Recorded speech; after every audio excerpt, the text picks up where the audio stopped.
This is Speaking of Shakespeare, conversations about things Shakespearean. I'm Thomas Dabbs, broadcasting from Aoyama Gakuin University in central Tokyo. If you are joining us on YouTube and wish to listen to this program as a podcast, you may click the link below to your favorite podcast platform. This talk is with Michael Dobson, director of the Shakespeare Institute, University of Birmingham, and located appropriately in Stratford-upon-Avon. We will begin by talking about the Shakespeare Institute's programs and mission, and also about Michael's own research, most recently on Shakespeare in the repertories of national theater companies worldwide. This series is funded with support from the Aoyama Gakuin University Institute of the Humanities, and also with a generous grant from the Japan Society for the Promotion of Science. Michael, we are absolutely delighted. I say this to every speaker, but we are very delighted to have you here. We had to, I don't think we had to drag you back from travels, but you've been on travels, and we want to talk about that at some point here. But first, you are the director of the Shakespeare Institute in Stratford-upon-Avon. And this institute is with the University of Birmingham, but it's a satellite campus in the beautifully appointed town of Stratford-upon-Avon. And we wanted to welcome you to this program. Thank you. It's a great pleasure to be here. I think we should start here. You are the director, so it's incumbent that you begin by telling us something about the Institute. I know here in Japan I have several younger colleagues who are recent graduates. I have a student who is coming back who has been there for the past year and a half or so. But let's start with talking about the Institute and its programs and missions. Yeah, well, it's a very curious institution. It has a kind of a double identity in that it is merely actually a little tiny lost sub-department of the University of Birmingham. It's about an hour from the rest of the university because the traffic is so ghastly across the Midlands nowadays. To some extent, we are yes, the very fringe of the University of Birmingham. We're not even the English literature department. We're a little unit, an academic unit, to use the term, delivering programs, which simply happens to be based in Stratford-upon-Avon. We teach a range of master's courses, and we have a resident community of PhD students. When the Institute was first set up in 1951, it was all postdocs. I mean, there weren't even doctoral students at first. It was just a research establishment with very few people there. And the people who were there tended to actually live in the building because the Institute is based in what was the very nice 18th century house of a mad Edwardian novelist called Marie Corelli, who in her time was very, very famous, was visited by Mark Twain and Sarah Bernhardt and Ellen Terry and all sorts of other luminaries. So the Institute has this beautiful building and is always in danger of being forgotten by the rest of the University of Birmingham, and sometimes worse still, is in danger of being remembered by the rest of the University of Birmingham, who would prefer things to be more uniform and slightly less eccentric than a small house full of people who are obsessed with Shakespeare is liable to be. We have inherited various aims, aspirations, and missions from before the university actually bought the building and actually set up the Institute. The house of Marie Corelli, the Edwardian novelist, did belong to the British Council for a while. The soft power encouraging people to like English literature around the world in the hopes that this will make them more pliable sort of establishment, which has very little budget left nowadays, and nowadays is mainly involved in language teaching. So the building was the British Council's place in Stratford, where visiting dignitaries and visiting artists could be entertained and taken to the theatre. And in that building, they set up residential Shakespeare courses with what was then the Shakespeare Memorial Theatre, the big theatre in the middle of Stratford. This is in the 40s. In 1951, the University of Birmingham, in a moment of vision, decided that they would bribe Allardyce Nicholl, the great Glaswegian theatre historian who'd gone to Yale to set up their drama department between the wars. They would bribe him to come back and work for the University of Birmingham by saying, look, if you come and work for us, we will let you set up your very own Shakespeare Institute in Stratford if you'll do the fundraising. And this Allardyce Nicholl, who was an amazingly accomplished man, did. The university got a huge donation from a biscuit manufacturer in Birmingham. They bought the building, the former British Council headquarters, and set it up as the Institute with Allardyce Nicholl as its founding director. And Nicholl was a friend of Barry Jackson, the great Birmingham philanthropist and theatrical visionary who set up the Birmingham Repertory Theatre, who did those pioneering modern dress productions of Shakespeare between the wars, and who was in the late 40s the artistic director of the theatre in Stratford, and he was the man who appointed a young university near dropout called Peter Brook to some of his first directing jobs in 48. So one of the things that the Institute was supposed to do was to provide a kind of learned think tank for the theatre. There would be people there who knew about the Elizabethan theatre, who could provide advice and any odd errands they could do for the theatre that was the other big thing in Stratford, and also for the Shakespeare Birthplace Trust, which of course has the job of curating Shakespeare's houses, curating Stratford really for the town. The other thing that the Institute inherited, apart from the British Council's sense that it would be good to have proper residential academic courses on Shakespeare as part of what Stratford was offering to the world, was that they had set up the International Shakespeare Conference, again in the late 40s, a gathering of the great minds of Shakespeare studies from all around the world, or that was its remit. And they would have a conference periodically, and its proceedings would be amplified into papers and would be published in a newly founded annual called Shakespeare Survey, which was invented for this very purpose, with the Shakespeare Institute, as it became, as its mailing address. So the Institute has this role of appearing to the outside world to be the world epicenter of Shakespeare studies, this kind of secular college of cardinals that sits in Stratford, tells the theatre what to do, spreads the word of the latest discoveries and trends in Shakespeare studies, and draws people from all over the world, draws intellectuals to Stratford, as well as more middle-brow tourists. That's what it sort of looks like from the outside. And in fact, because of it has such a wonderful name, the Shakespeare Institute. I mean, it sounds so secure and authoritative and important. That's how it looks from if you're looking at it from outside the management of the University of Birmingham. We continually are deluged nowadays, now that everybody can find our email addresses online, with all sorts of random questions about Shakespeare, random theories about Shakespeare, phone calls from the press. I mean, fairly typically, in a very busy day at my office yesterday, I was phoned by 2 national newspapers asking me to comment on the latest alleged portrait of Shakespeare that somebody is publicizing. This happens all the time, and people are forever sending me the manuscripts of their 4-page books about which obscure person really wrote the Shakespeare canon, and how they're probably in league with Hillary Clinton and so forth.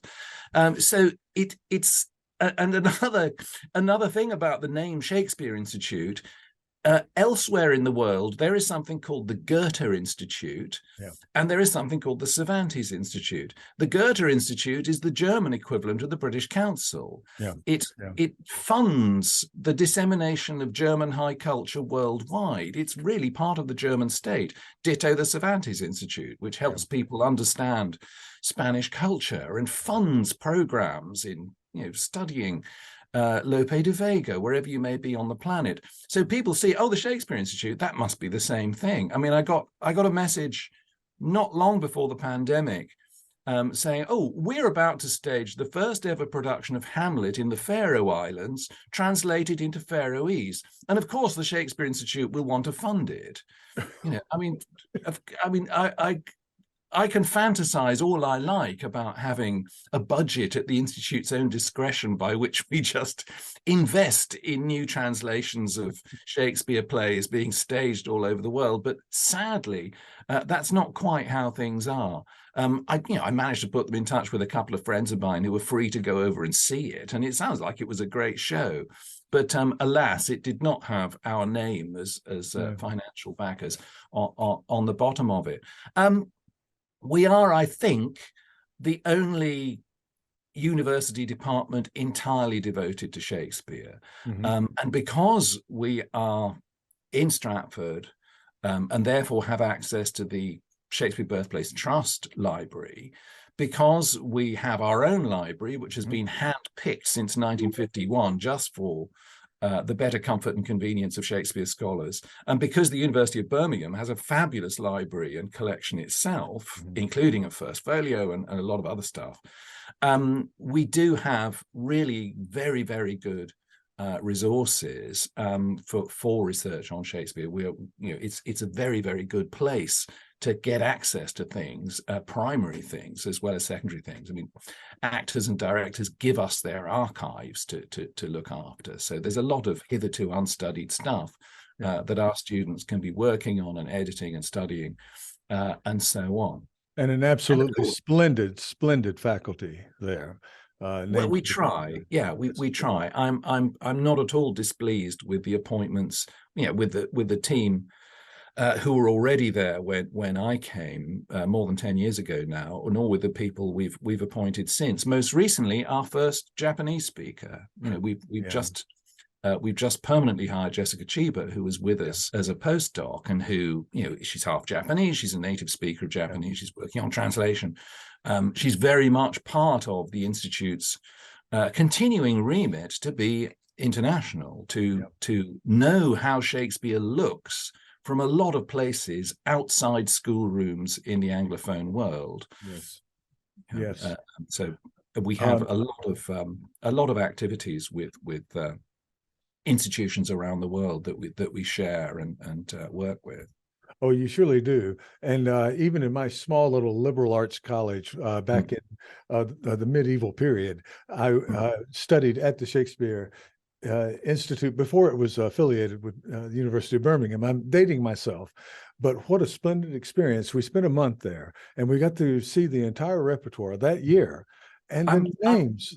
I'm fascinated that you studied there without knowing that it has always been a department of the University of Birmingham.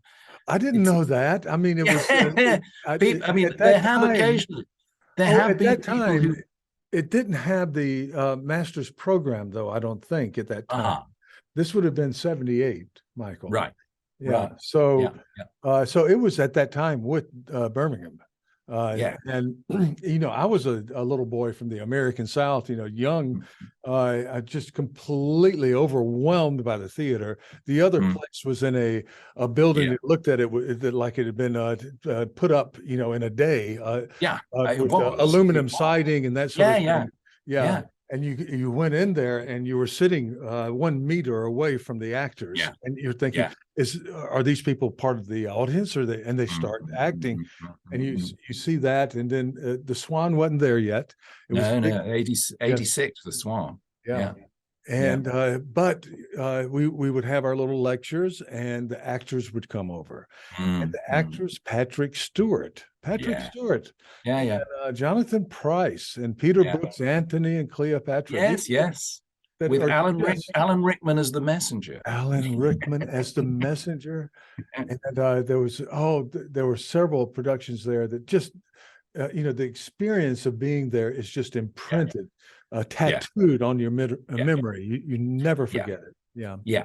And it's one of the things that I think the Institute should be proud of, that it was one of the first university departments to take the expertise of theatre people really seriously. Yes. Universities had given honorary degrees to celebrity actors, but really to please the students.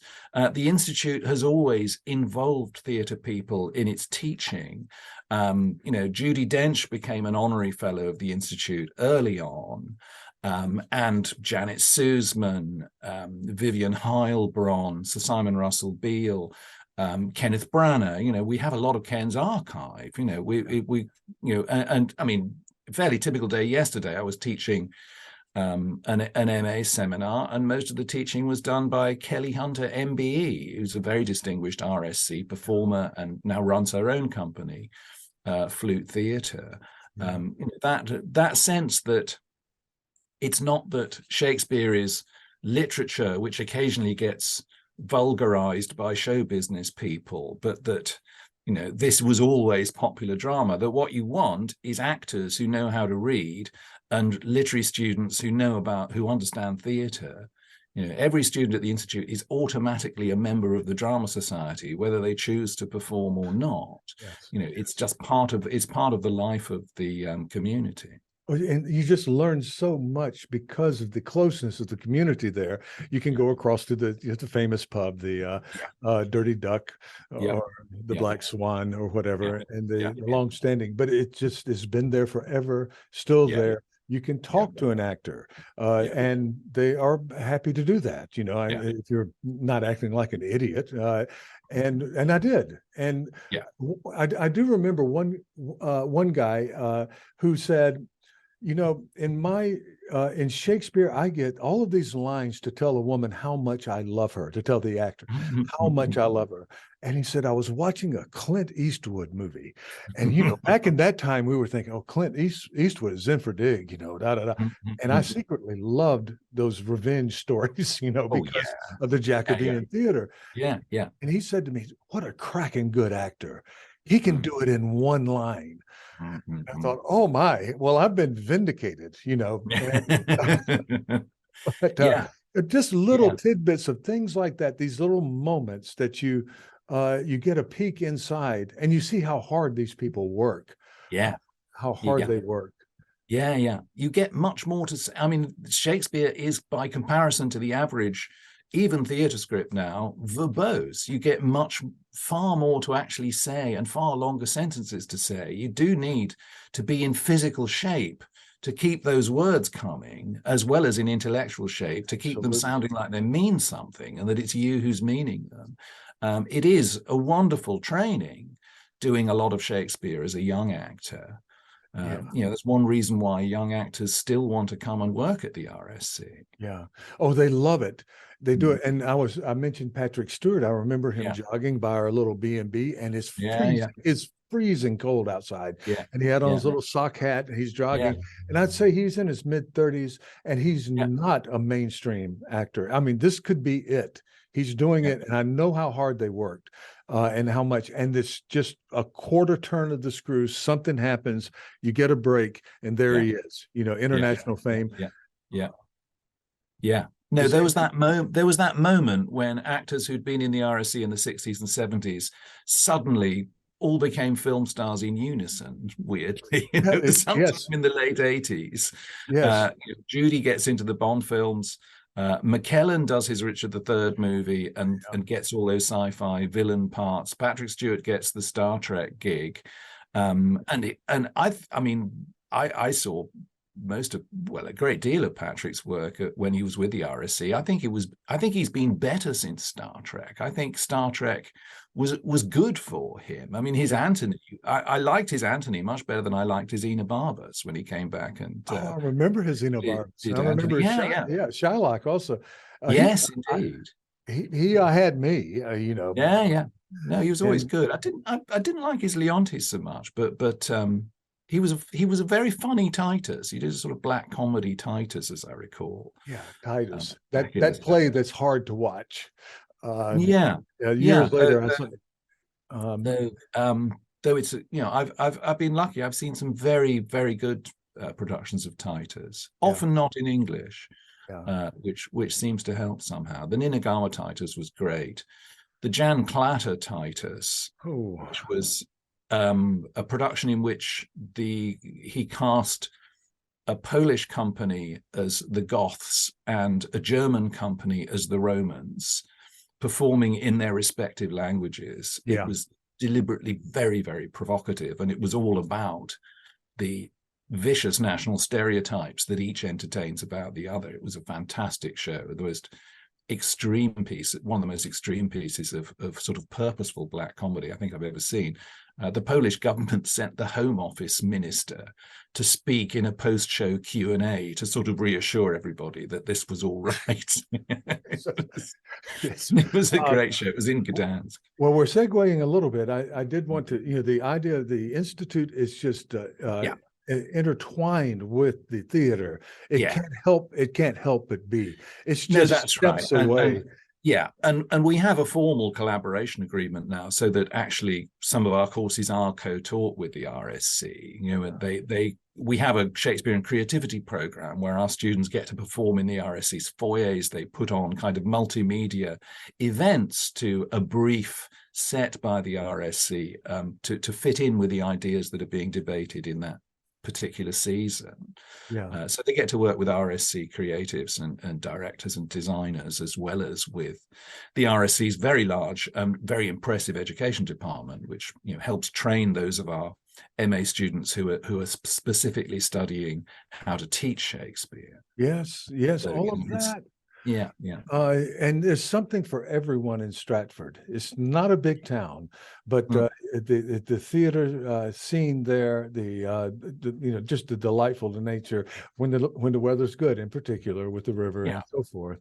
But you've been talking a lot about already about the kind of outreach work that you do, just as necessarily as you're saying. There is that name, but I think there's also your interest and a long-standing interest in the global reception of Shakespeare, adaptations of Shakespeare, and you go all over the place. And you are working on a book on Shakespeare in repertories of national theaters. Yeah. And let's focus on that for a moment. And then I want to talk a bit about your travels. Yeah. Well, as you'll already have gathered, I spent much of my youth, once I had first been taken to Stratford compulsorily on a bus as a 15-year-old to see Terry Hand's production of Henry V, going to see plays, going to see Shakespeare done, whether in London or particularly in Stratford. I was a student in Oxford. You could get to Stratford quite easily, and I did. So Anglophone Shakespeare to me meant the RSC and the National Theatre Company. It meant Shakespeare done pretty much full text in English, in ways that were influenced by modernism, that had gone back to open stages. And I thought it was about great Anglophone actors. And it was really only when I started doing research into when Shakespeare became such an important kind of totem, or had such cultural value and symbolic value for Britain in particular during the 18th century, that I began to realize how much our sense of Shakespeare was shaped by much bigger currents of intellectual change and theatrical change and artistic change right through Europe, and in what happened when you transplanted Shakespeare into colonies in the New World and in India and in Africa. And it was really only when I got back from America, because my wife, Professor Nikki Watson, and I worked in the States for 10 years. And it was only when we came back that we really had much time to travel, not just to other English-speaking places around the New World, which we'd been doing, going to conferences and all those other things we did, but actually going and getting involved in this new thing that has become the European Shakespeare Research Association, where non-Anglophones who teach English-speaking literature and who do Shakespeare were beginning to organize to compare notes about the reception history of Shakespeare in their own territories, their own bits of the world. And I got involved round about that period too. I got invited to China and got interested in Asian Shakespeare. You know, we both went out to China. We saw Chinese theatre. We met a lot of Chinese scholars. And that sense of Shakespeare, when Shakespeare becomes the first author who is pointed to when people are coming up with a notion of world literature, that there might be a kind of canon of writers that you're supposed to have read in translation, even if you don't speak very many languages yourself. That sense that Shakespeare, our Shakespeare, is shaped by the Enlightenment, by neoclassicism, by these very different translations of Shakespeare, which mold him to different forms and different presuppositions about what's entertaining and what's meaningful. That began to impinge on my sense of what I'd been writing about, which was, you know, this parochial stuff about what happens to Shakespeare in England, which is very largely how Shakespeare is rewritten to make him more like Moliere and Racine for a certain period in reception.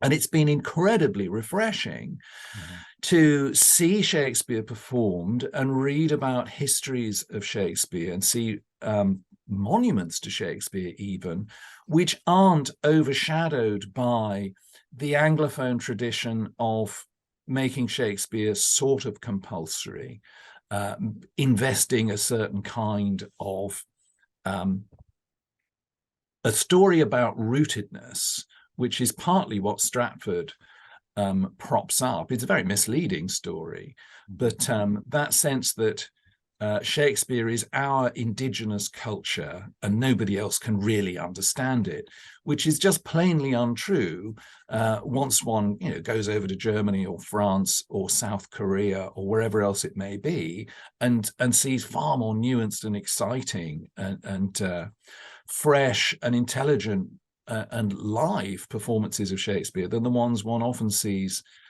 done for buses full of school children back in England. So that was a sort of general widening experience. In a way, I mean, a lot of people, they find a topic of research which really speaks to them, and then they go on producing the same book over and over again. This is something I've tried to avoid without success, though I've at least been consistent in that my first book is a book which nobody will ever set as set reading for an undergraduate course. I mean, why would they? It's a book about the 18th century reception of Shakespeare. There are no undergraduate courses on that. Nobody even teaches 18th century literature anymore very much. You know, I don't want to write Mugg's guides for undergraduates or just the usual stuff that goes in an Arden introduction. That's you know, there are plenty of other people to do that. No, that book is close to my heart, Michael. You know, I assume it must be close to mine since I bothered to write it. Well, I mean, there's a connection here because Garrick and they made Shakespeare, and Shakespeare made them. Yeah. They could not have had the repertory without that raw material and that already pre-made, and that gave, just like in Stratford, you can bring in new plays and so forth, and you see this worldwide. And I think that's probably the underlying theme of your research, that these repertories are not colonized by, you know, whether in Japan or whether in China or whatnot. They're driven by this respected foreign force that is then made indigenous, right? And they are often energized by the same kind of nation building patterns that were going on in Britain in the 18th century. This sense that we are going to identify ourselves as speakers of a particular language, enthusiasts for a particular kind of culture, to which we are all entitled by understanding it, rather than being governed by, you know, some ruling dynasty from somewhere else. You know, the nation's going to be organized as a cultural entity and a linguistic entity, rather than just as a territory number 3 of this particular empire or monarchy or whatever it may be. Now, there are terrible things can go wrong with either of the models. You can have rather plural and rather liberal empires, though not all the time, not often, and you can have very repressive nations who say, well, look, the important thing about the nation is that we all speak one language and we all have one common culture, and therefore anybody living here who doesn't shall be denied their rights and persecuted and kicked out. But both of these models can do things with Shakespeare, and because Shakespeare writes in a period when nationhood is very fluid and debated, and it's not quite obvious where England fits, whether it's going to be an absolutely feudal monarchy, whether the distinguishing thing about it is that it speaks English, which is a language nobody else speaks and which is a mess of other languages anyway, or whether it's going to be a kind of piratical offshore trading bootleg nation that goes in for argument and doesn't obey the literary rules. Those things are all possible raw materials, as you say, in Shakespeare's scripts, and different theatres and different makers of theatrical national institutions have found productive things to do with them. I mean, there are any number of countries in Europe that have seized upon Shakespeare as not the culture of the foreign ruling class. Germany, Poland, Ukraine, these have all translated Shakespeare and said, this is a kind of literature that speaks to us, especially Hamlet, because there he is, this dissident struggling against a corrupt, slightly foreign-looking monarchy that has Swiss mercenaries at its disposal and is usurping, and he's trying to be Hamlet the Dane, and it's terribly tragic that he isn't. Everywhere you go in 19th century Europe, there are sort of radical nationalist visions of Hamlet trying to happen or succeeding in happening, and it's still happening now. I mean, in 2012, the first Afghan translation of Hamlet, to prove that our language is fit for this masterpiece, and it gives us a kind of intellectual independence. And when I was in Ukraine in 2018, I saw the most extraordinary Hamlet done in the cellar underneath a huge Soviet-era theatre building in Ivano-Frankivsk that was very black comic, very kind of zombie. I mean, the characters were all already dead and kept coming back to life. It was sort of influenced by no drama that way. But it was all about, they were having a national Shakespeare festival. And it was all about their right to do Shakespeare in Ukrainian, now that Ukraine was independent, now that Ukraine had chosen a Western-looking, liberal-looking government after all that time. And it's been one of the traumatic things about this fairly traumatic year, hearing from the people there in Ivano-Frankivsk about how they are using that cellar as an air raid shelter, and still occasionally performing that Hamlet to entertain people who are sheltering in that theatre. It's a very, very national theatre at the point at which it is working as an air raid shelter as part of the war effort. And when Hamlet comes back to life for the last time in that production, to recite To Be or Not to Be as an epilogue, having already spoken it in context earlier on, and when they do it now, because Zelensky quoted it, Hamlet drapes a Ukrainian flag over his shoulders. I mean, it's become one of the most explicitly nationalist Hamlets to go into the book. So that's going to be there. Oh my. Well, all right. So we're situated, and I know that within our little family, we can get into some family disputes about at what point Shakespeare stops becoming Shakespeare. And I wanted you to make a couple of comments about that. At what point is there a point where you go, okay, this isn't Shakespeare at all, or we shouldn't call this Shakespeare? Where on that spectrum? If it's good, I don't care, to be honest. I mean, at what point did it stop being the old Lear play and become King Lear? I mean, how many lines and motifs did Shakespeare have to change? I'm not one of those people who says, well, once you've translated Shakespeare, you're talking about something else entirely. Shakespeare has a theatrical imagination. A ballet of Romeo and Juliet, which follows the same narrative and scenic structure as the play, is still very much Romeo and Juliet to me. Yep. In a way, I'm in a poor position to judge because I've got the text scrolling in my head anyway when I see these things. But no, Nahum Tate's King Lear is King Lear. It's a viable response to Shakespeare's text. It restores the ending that Shakespeare spoiled, if you want. I like it better. Tate too hard. Yeah, I mean, Tate can feel the unconscious of the text that Shakespeare is kind of suppressing. But I mean, somebody does a jazz improvisation based on Beethoven's Fifth. It does not erase all previous recordings of Beethoven's Fifth. It's fine. It's part of the energy of the thing. Shakespeare's plays are kind of unresolved conversations. They're full of people contradicting each other and speculating about how else it might have turned out. If a producer wants to experiment with some of those other possibilities, I'm not too bothered about it. As long as it's intelligent. Yeah, the whole idea of there being some kind of pure form, we know from our studies that three early versions of Hamlet, and we can go early versions of Romeo and Juliet that disagree. To find that pure form would be hard to begin with. It would, yeah.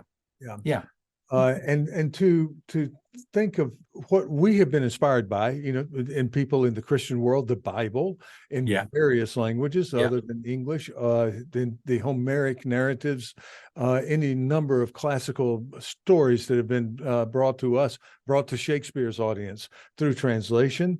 It is one of these great driving creative forces in the mind of the translator in the minds of the people who receive it, and that it isn't codified, it isn't set in stone, a well-wrought urn, that it isn't that gives it life from generation to generation. Absolutely. I mean, and the sense that there is, I mean, it's in a way, I'm kind of sawing off a branch that I'm partly perched on, because one of the things that brings people to Stratford is the idea that there is a true Shakespearean authentic tradition. Actually, it's a tradition of perpetually throwing away the tradition and trying to start again from somewhere else. There's actors of successive generations want to do it differently. They need to speak to a different audience with different concerns and different understandings of what particular gestures and intonations mean. We did not get into the kind of terrible cul-de-sac that the Comédie Française used to be stuck in, where if you were doing Le Malade Imaginaire by Molière, you had to wear exactly the same costumes and make exactly the same gesture at exactly the same point in the same sentence as the original production had, and that had then been imitated year after year after year. I mean, that produced a kind of not even very living fossil. The same melody. And that never happened in this country. I mean, we were lucky the Globe got demolished. There was a civil war. People had to treat Shakespeare as raw material for a completely new kind of theatre from the later 17th century onwards, and that's gone on happening. So translating Shakespeare into other contexts, other languages, other places, other religious frameworks has just been a continuation of that. I mean, one of the things I'm doing at the moment is writing an introduction to a Korean Hamlet play called Hamlet Cantabile, where a team of kind of acrobat, minstrel, jugglers come gravediggers are reenacting bits of the plot of Hamlet to try and release the spirits of the characters. And they have sort of charged props which become puppets representing the characters. And it's all conceived of in the framework of Korean shamanism. The music gestures occasionally towards the idea of a Christian afterlife, and the title does, but actually it's a kind of Korean shamanistic commedia dell'arte that's going on. It's absolutely lovely.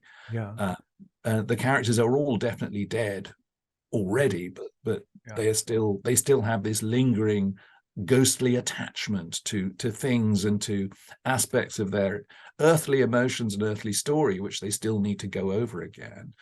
It's a completely different sense of where the boundaries are between this life and the next, and where how theatre provides a kind of link between them. Yeah, that But, liminal connection.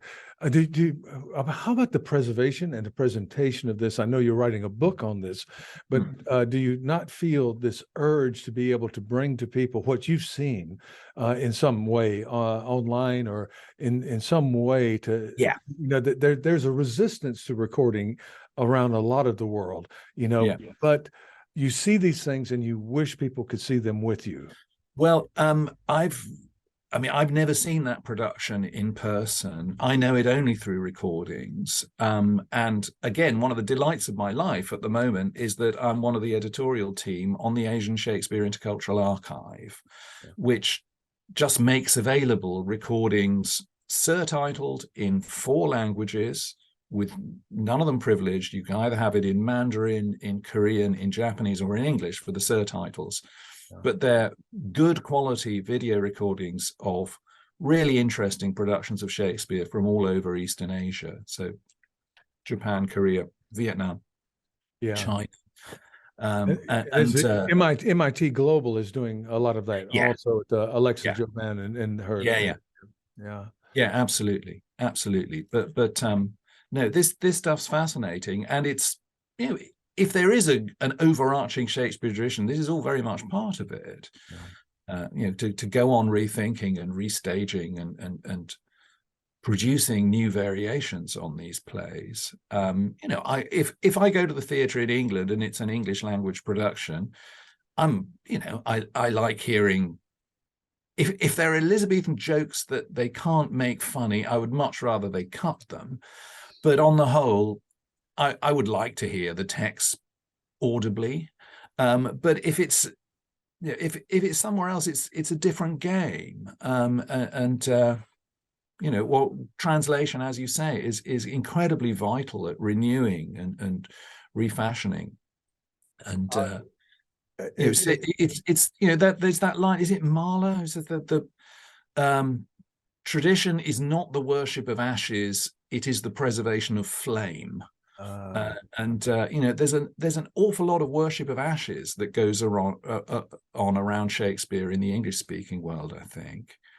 A lot of worrying about whether it's real thatch or not, which I think is completely beside the point. Yeah, well, much of your work has been done with the Arden series on acting, and you are a person. You are a man of action. You like the production. You like the moment, the Shakespearean moment, and so forth. I've talked to critics, of course, and you have people on your faculty and so forth who very much get involved with textual scholarship, and I love that too. But we all love that moment on the stage, and these additions that are lauded by actors who let's talk about that just a bit. I mean, I don't want to do the kind of scholarship which I think is in other people are doing better than I would. I do not want to produce an edition of Shakespeare.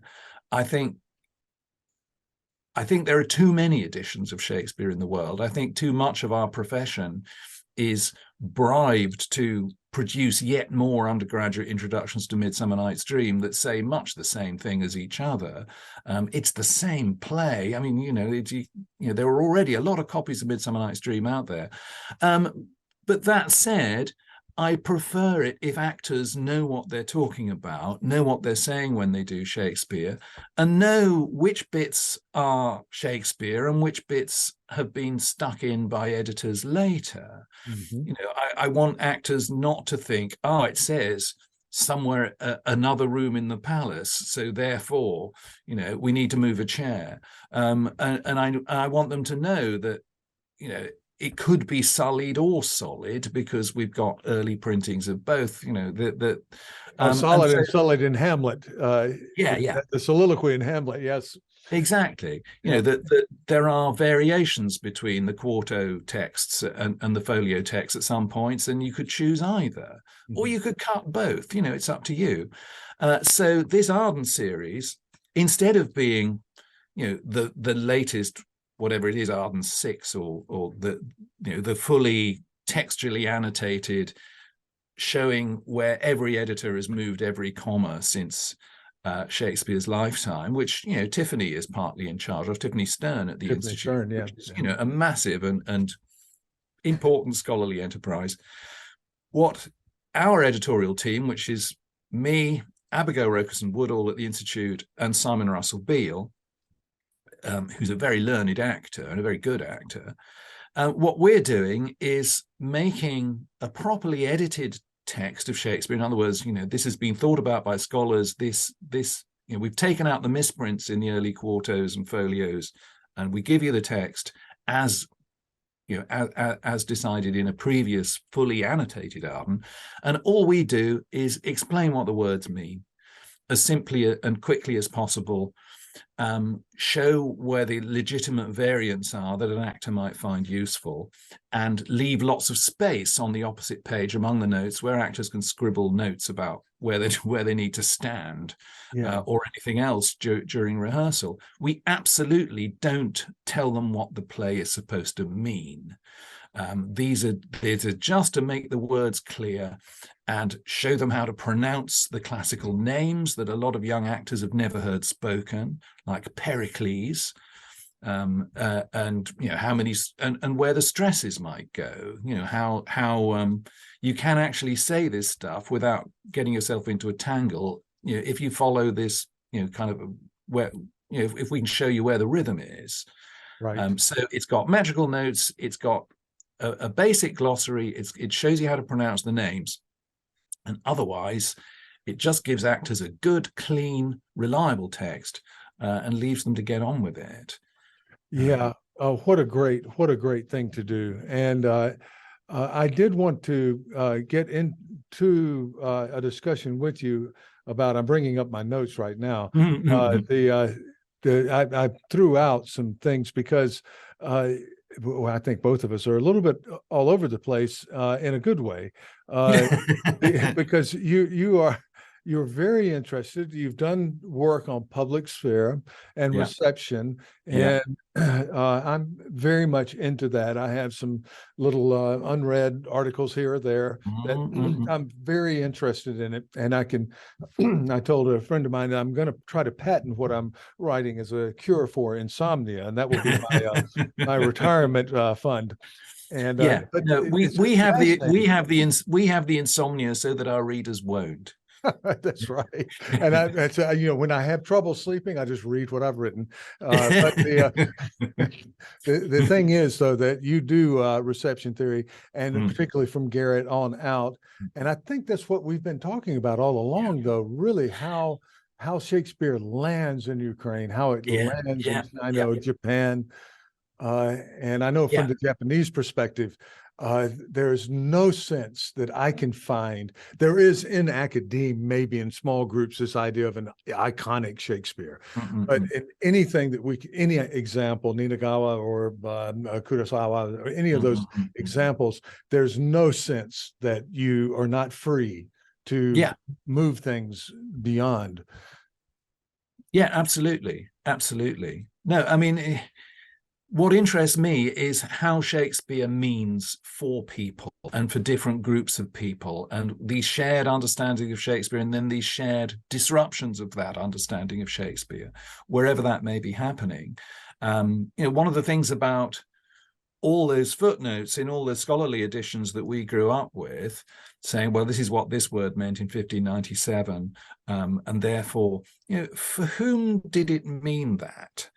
You know, it's really only when you get after Shakespeare's period that there are enough written down responses to Shakespeare, paintings based on Shakespeare, ballads based on Shakespeare, all these music composed around or for Shakespeare or about Shakespeare, that there's actually a really rich evidence about how people are making sense of this stuff, where it fits into their world. Yeah. You I think obsessing about what it might or might not have meant in the 1590s. Again, it's something that has, that kind of meticulous antiquarianism, that sort of historicism, which so much teaching of Shakespeare at undergraduate level in the English-speaking world seems to me to be gets preoccupied with. It seems to me to be a kind of sidetrack. The important thing about these plays is not their resemblances or lack of resemblance to some boring pamphlets that may or may not have actually sold any copies in 1592. It's the excitement that they continue to inspire for generations and generations of actors and theatre goers and readers. Yeah. Well, in many ways, when you pick up on Garrick and you take Shakespeare into the 19th and 20th centuries, you're talking about a type of translation. Things change so quickly. And when I try to teach in English to my students in Japan, of course, I want them to try to encounter the English language because that's what we do. I mean, it's English literature. But in the end, I just want them to take away from what, these themes and meanings and so forth. But there's so much there that is already, to the English-speaking world, you have to translate. I didn't ride a horse to school today. No, exactly. This is a Jacobean house, but I'm very glad that it's got electricity and other things too. Yes. Yes.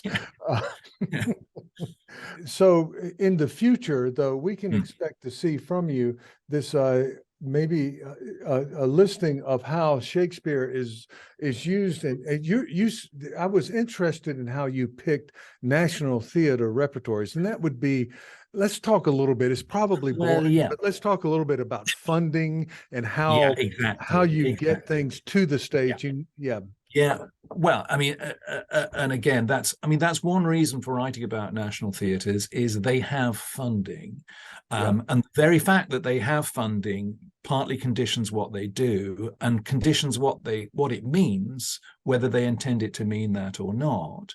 And again, part of the condition of national theatre funding, alas, is the obsolescence of theatre as a medium of mass entertainment. You only get subsidized theatre when commercial theatre has dwindled to, large musicals. Once the cinema has really, and then television and streaming have become the way people actually get entertained, then that's when the state feels, oh well, but this is we need to invest in our nation's high culture to prove that we're still here and to prove that we're still serious and to maintain a certain industry which feeds possibly profitable musicals. The RSC continues to get funding on the basis that it produces the occasional film star and people who and occasionally produces Matilda. That it's engaged in the commercial stuff as well, and it's also mixed up with notions of education that we need to teach all our citizens that they all dislike being taught Shakespeare, so that they'll at least have that in common. It's sort of part of it, and arts funding in this country, which is dwindling even more rapidly now than it has been, is very much tied to sort of social work objectives. We will fund you to stage Shakespeare as long as you can prove you're staging it for groups who don't actually like Shakespeare and wouldn't come to it unless you took special pains. Unless you are definitely bringing in people who wouldn't spontaneously have come to the theatre anyway, then we aren't going to pay you to do it. We'll pay you that little bit that enables you to gives you seed funding, so that you can then ask for corporate sponsorship to cover the rest. So national theatres have funding. That means they have archives, which, depending on the history of different bits of the world, may or may not have survived World War I, World War II, whatever other wars there may have been there. And again, it's that sense that the English case happens sort of to Shakespeare, that one of the things that his colleagues think is special about Shakespeare is that he bothers to write chronicle plays. It's comedies, histories, and tragedies, rather than, as with Beaumont and Fletcher, just comedies and tragedies. When you get into the folio, that sense that one of the significant things about Shakespeare is that he takes English kings quite seriously as material, and that therefore other theatre traditions also translate Shakespeare, and they produce pastiche Shakespearean plays about their own histories that often go into the repertory alongside Shakespeare in various fascinating ways. It's that 19th through early 20th century sort of moment of these different, what get called national awakenings in an optimistic way, and the different ways in which they find Shakespeare useful. I have to say that the trajectory of this book is changing very rapidly while I'm writing it because of the way the world's changing.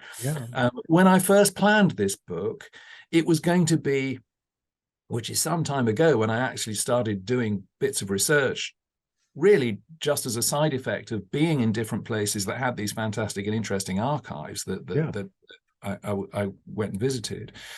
It was going to be a book about how the movement towards national theatres was now sort of dwindling because there were now these great cosmopolitan international Shakespeare festivals, that much of the best live performances of Shakespeare nowadays one sees not at the National or the RSC in the British Isles, but at the Edinburgh Festival.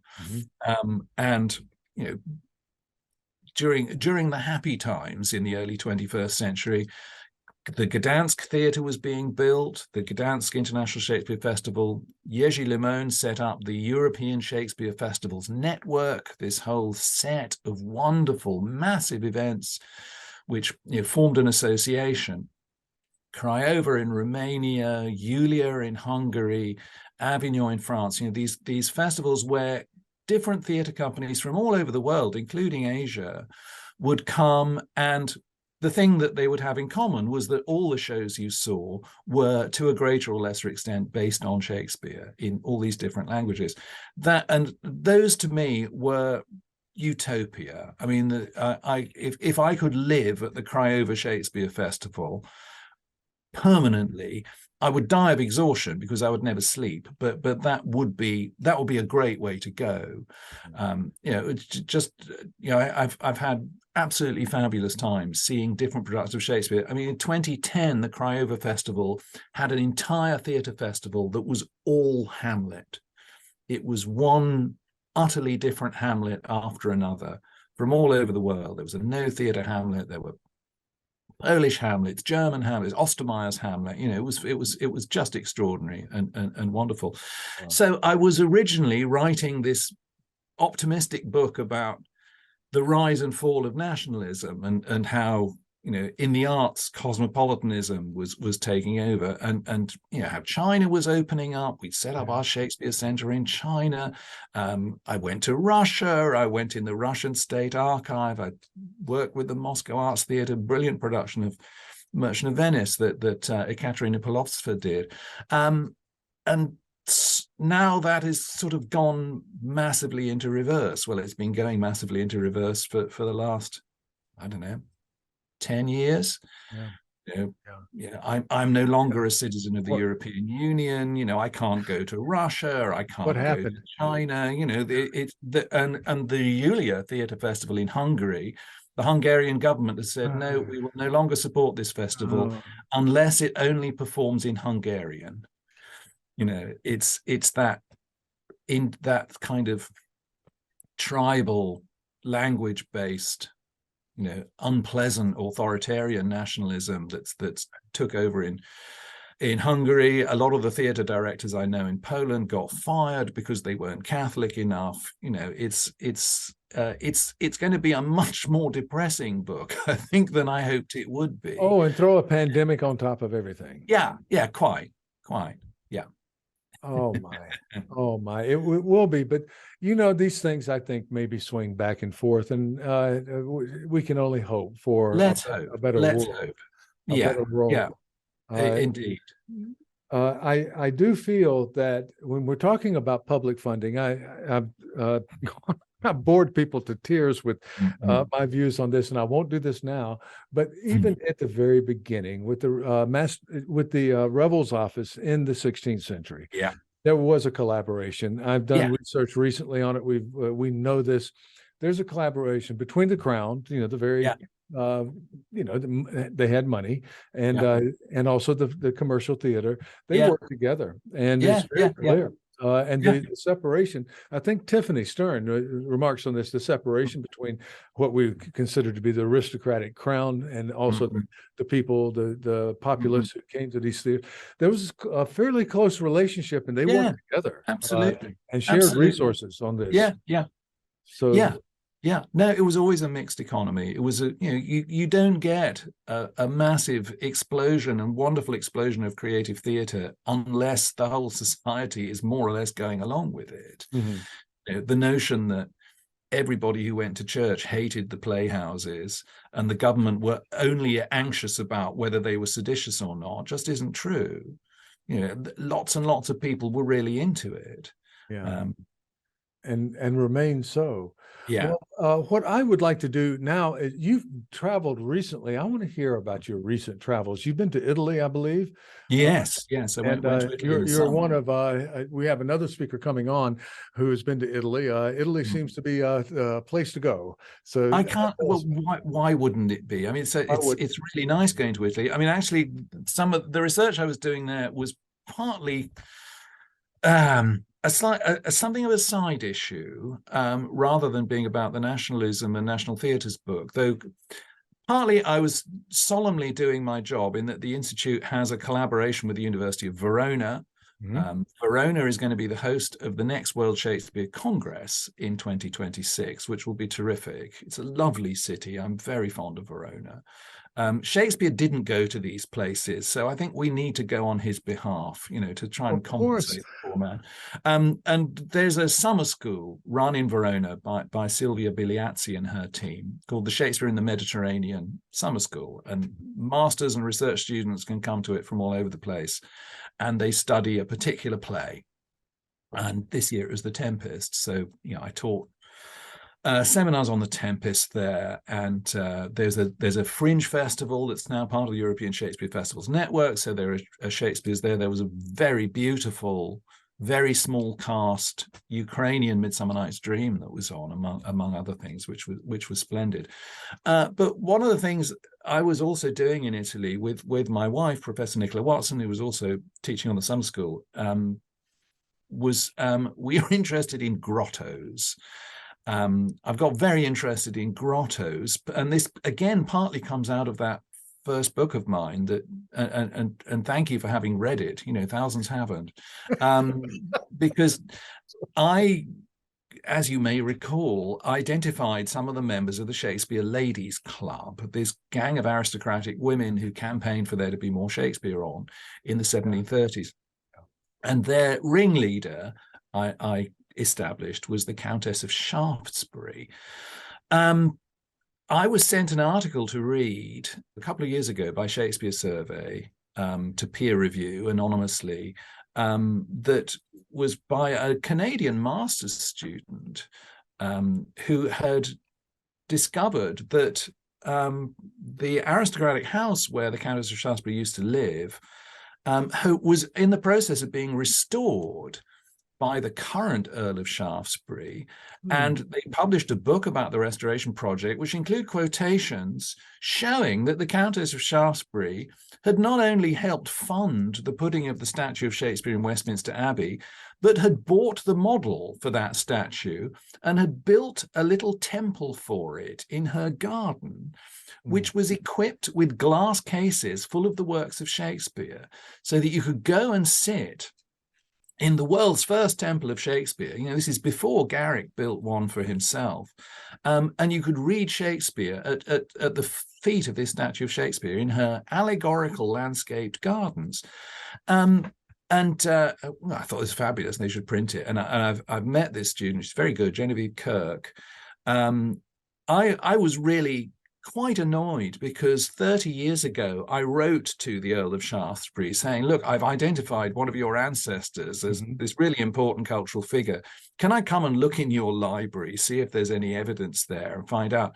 And I got no response because at that time, the house was more or less derelict. The then Earl of Shaftesbury was on the south of France being murdered by his wife.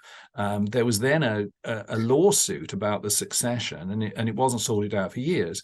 But last summer, my wife and I wrote to the current Earl of Shaftesbury, and we actually went to the site of where this temple of Shakespeare was. Sadly, it's not there now, though some of the other temples and garden buildings survive. But the interesting thing to me, or one of the striking things, was that this temple of Shakespeare had been lined with seashells, and some of the documents refer to it as Shakespeare's cell, which makes it sound as though it wasn't exactly your average summer house or 18th century temple, but was more like a grotto.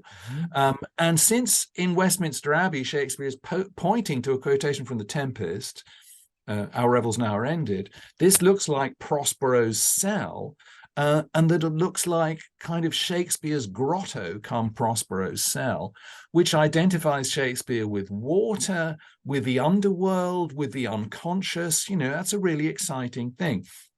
So while we were in Italy, having taught The Tempest in Verona, Nikki and I arranged to hire a car, a very perilous thing to do in Italy because the driving really is as dangerous as everybody says, and worked our way down from Verona to Rome via a whole series of Renaissance gardens that really set the template for landscape gardens all over Europe, and looking at grottos, and some of which are absolutely extraordinary places, and thinking about what having a little dark wet hole at the bottom of your garden with a statue of something in it has meant. Michael, the sacrifices we have to make for our research. Just yeah. And of course, we were on the move, so we had to eat in the best restaurants in Italy every night because we couldn't cook for ourselves. It was hell. All that Valpolicella ripasso, it doesn't bear thinking about.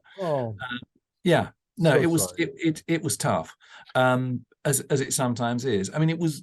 I have to say that some of my research travels have not been like that. I mean, my tour of the Ukraine, which was absolutely wonderful, was partly funded by the British Council, which doesn't have, I think they were feeling petulant because they'd just been thrown out of Russia after the Skripal poisoning. So they funded me to go to Ukraine, but they don't have much money. So they noticed that overnight trains are cheaper than hotels. So I spent quite a lot of time on overnight trains across Ukraine, which was fabulous. I mean, it turns out that most Ukrainians travel on overnight trains in order to have parties. Rather than to sleep. Yeah, it depends on the train. Is what I'm thinking. I think it can, but it's not a recipe for getting much sleep anyway. Oh, yeah. Anyway, that was Italy. Since then, I've been to the Craiova Festival in Romania, which has managed to revive. It was its first in-person iteration since the pandemic, so it was very important that it should go well. A much smaller geographical range of productions because nothing from Asia really. It was mainly European companies. But I saw some terrific stuff. Oscar Kursanowic's new Othello, among other things. And then I went up to Gdansk in Poland for a big memorial event in honor of Jerzy Limon, who built that theater and who was a friend of mine and who sadly died of COVID before there were vaccinations available in Poland. So that was a big sort of 2-day conference about Jerzy's achievements and the directions in which they might go, and the theatre he built, which was marvelous and beautifully staged, largely by Justina, his widow. Since then, the end of last month, I sadly had to go to New York because the Institute, among other things, is the custodian of a rather good art collection. We have some nice picks, including we've recently begun being stewards of Barry Jackson's collection of Dame Laura Knight paintings, including a whole set of wonderful paintings from backstage from his production of the first history tetralogy, which are great. But the really kind of talismanic painting at the Shakespeare Institute is the portrait of the Moorish ambassador to the court of Elizabeth I. This Moroccan diplomat who was sent to try and negotiate an alliance between Protestant England and Muslim Morocco to reconquer the south of Catholic Spain and take over the West Indies and the East Indies. This was the master plan, which, how different world history might have been, but it didn't happen. But he came to London, and it's a wonderful portrait, which Allardyce Nichols spotted when it came up for auction in the 50s, and the university bought for a price a lot lower than it would fetch now. Anyway, there's a huge exhibition of Tudor portraiture and other Tudor things at the Metropolitan Museum of Art in New York, and they borrowed the Moorish ambassador. Okay. So I a little delegation from the University of Birmingham went over, and I gave talks about the painting. The Moroccan consul to New York came and met the painting, and it was grand. There were various events around it, and that exhibition is moving on to Cleveland, Ohio, that lovely big art museum in Cleveland, and then to the big art museum in San Francisco before the Moorish ambassador returns to Stratford. But it is a wonderful portrait, and Ben Kingsley based his costume on it when he played Othello with David Suchet as Iago in that was 1982, 1981, 82, around then. So that's what I was doing there, and I came back by the south of France because sometimes one just has to.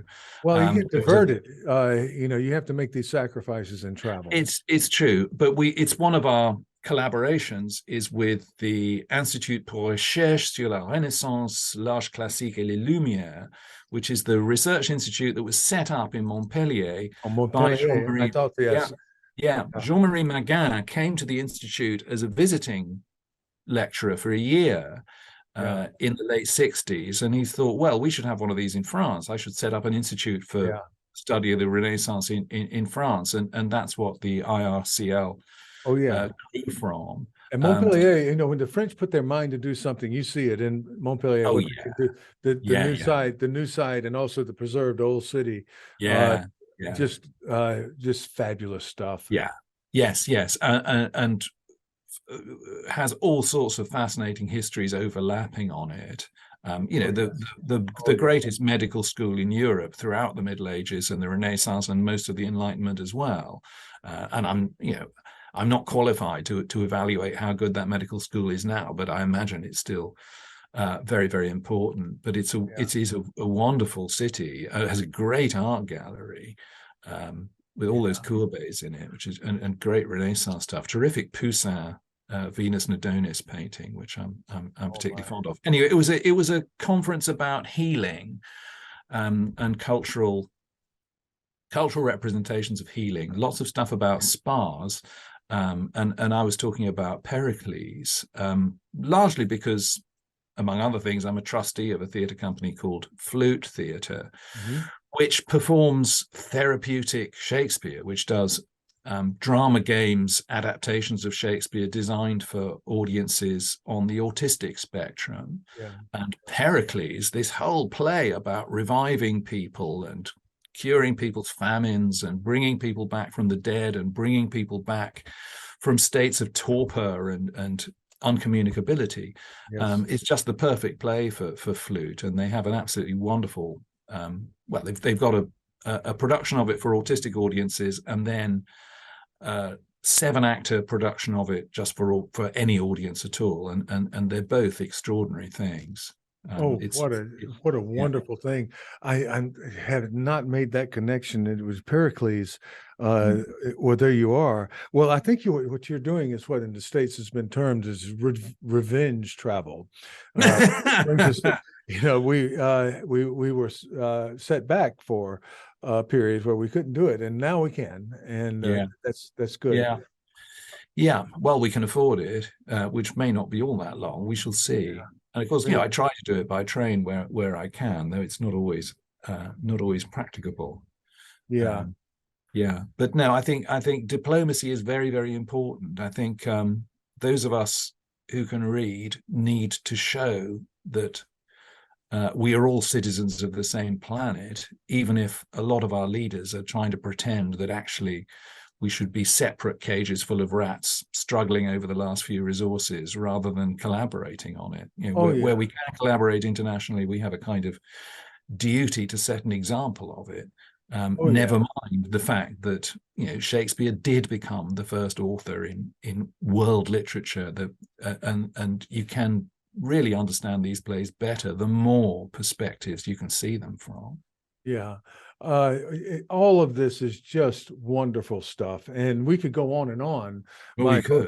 could. We just could, because, when you travel to these places and you travel to the conflict zone that seems to be America from the media, and I talked to my students who we were interviewing for entrance to our programs, who spent time in states, say every one of them, they do it every year. They said, we had a great time.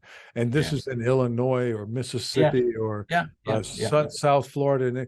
And, things are not this bad among us. And also, Shakespeare is not that ubiquitously hated. I'm sure there's people who had terrible times with their teachers and so forth, but it's not ubiquitously reviled by. Absolutely. There's so much good stuff going on. Yeah, fabulous. And it's a conversation. The plays are themselves conversations, and they are very hospitable to people coming and joining in the conversation. That's what it's all been about. From the preface to the first folio onwards. No, I don't regret the fact that Shakespeare gets taught compulsorily in English schools, though I wish it were possible to persuade people that the plays weren't written to be obedience tests or citizenship exams. That they're actually, they're playful things that want to think and feel about what it's like to be alive. Well, you and your colleagues, and I've spoken to several of them, Emma Smith at Oxford, and of course Tiffany Stern, and several others who have really worked to push back on this whole idea of the educational Shakespeare and the schoolmaster with his stick in his hand and that kind of thing. What we could something out of Dickens or something like that. And that this is just not the shape of things now, and it's not the shape of the great institutions in the UK. The Western branch of the new branch of the Oxford Library is very open to the public, and the Folger is just renovated and responding to this idea of bringing the public in and making sure people feel that they have a stake in this too. And absolutely. This is your work, in your position, and I guess somewhat mine, maybe over here in Tokyo. What I'd like to do is bring things to a close, because we're keeping you from doing that work right now, and I'd like you to stay a moment after we finish recording, and we can break just a moment. But Michael, my colleagues over here, my students, everyone, and also our international audience, and growing a little bit, and we're just going to be so happy that you came on and you took time to speak with us today, and thank you again so much. Oh, it's an absolute pleasure. I look forward to the next time we can speak in person, wherever that may be. And if somebody wants to fund me to get across Asia by train to Japan to talk with you, I'm game. Count me in. We might be able to talk about that. We'll see. We'll see. Okay. Thank you again so much.